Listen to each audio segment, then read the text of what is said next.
Good Saturday morning to you. Mike Naso here with the latest on the tropics. Special midnight video update here as Ernesto continues to get better organized in the Caribbean. Now here's the sea surface temperatures, and you can see the Caribbean and the Bahamas are warm, but not as warm as, say, the Gulf Stream and the Gulf of Mexico and the Northwest Caribbean, which is exactly where our tropical storm is headed.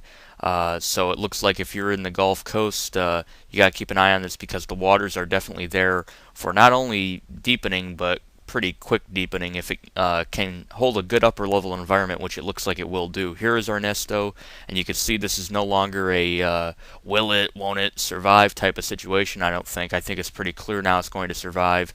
I personally think that this shear has done more to ventilate its northern side and to help it get better organized and blow up convection in defense of the shear than to actually shred it apart. Now we have an upper level low pressure system sitting here, and that's what's been causing some of the shear, and you have the tropical upper tropospheric trough. In fact, I think we're probably going to see another upper feature drop here, and that could help the system. But let's take a look at the latest on Ernesto right now. 45-mile-an-hour winds strengthening slowly, west-northwest at 16, 1003 millibars. It's at 14.8 north, 69.1 west.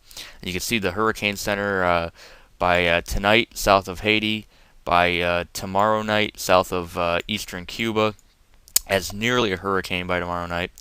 And then Monday night over western Cuba is a Category 1. Tuesday in the Gulf is a 1. And then by Wednesday night, potentially taking aim somewhere at the north-central, northwestern Gulf Coast as a Category 2 hurricane, although they stress it could be stronger in their forecast.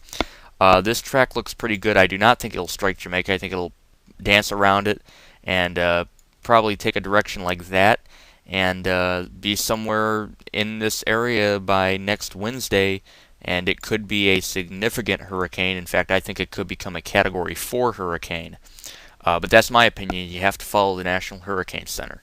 Here's the latest satellite, and we have a center somewhere roughly in here. The shear is impacting it northwesterly, as noted before, but the convection is bursting in defense of that, and so as long as it keeps bursting, the system will at least maintain itself, but the shear is only going to go downhill from here, and conditions are going to improve. Now here's, this time last night you could see we had a pretty good circulation with Ernesto. Well, it was still depression then, but we had this upper level low still sitting here, not pinched off yet.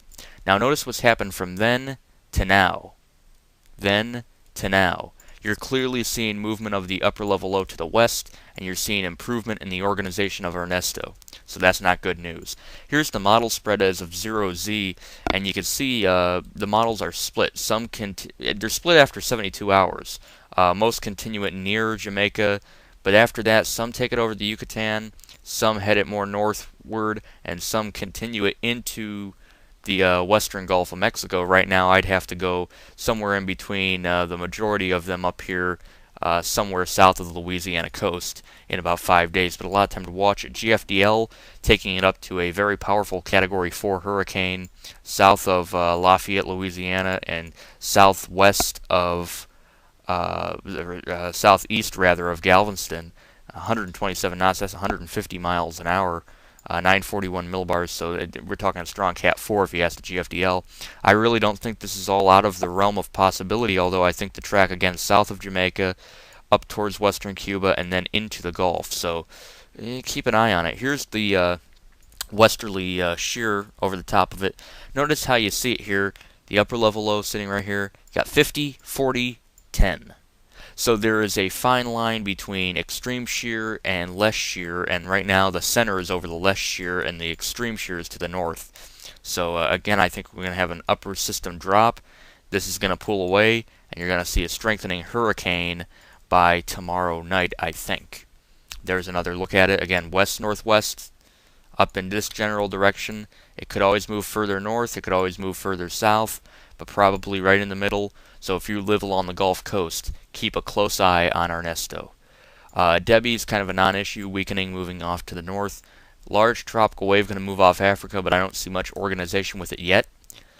Eastern Pacific, some cloudiness and showers south here on the ITCZ, but there is Hurricane Eliana looking rather poor. It's down to 75 miles an hour, weakening from here on out. And in the central Pacific, we have a very powerful Hurricane Ioki about to become Typhoon Ioki by tomorrow, or by today rather, once it crosses into the western Pacific. 150 miles an hour down from a Cat 5, 930 millibars, and you can see it there on satellite. Notice right there you start to get kind of indentations in the cloud pattern. That's indicative that a concentric eye wall's forming, so that's probably going to be a weakening system, but it could always come back to a Category 5, and if you ask the GFDL, it makes it about a 200 mile an hour hurricane. Yeah, pretty interesting. I'm Mike Naso. I'll see you later today with another video update as Ernesto strengthens. If you live along the Gulf Coast, begin to get your preparations ready for a potentially dangerous hurricane.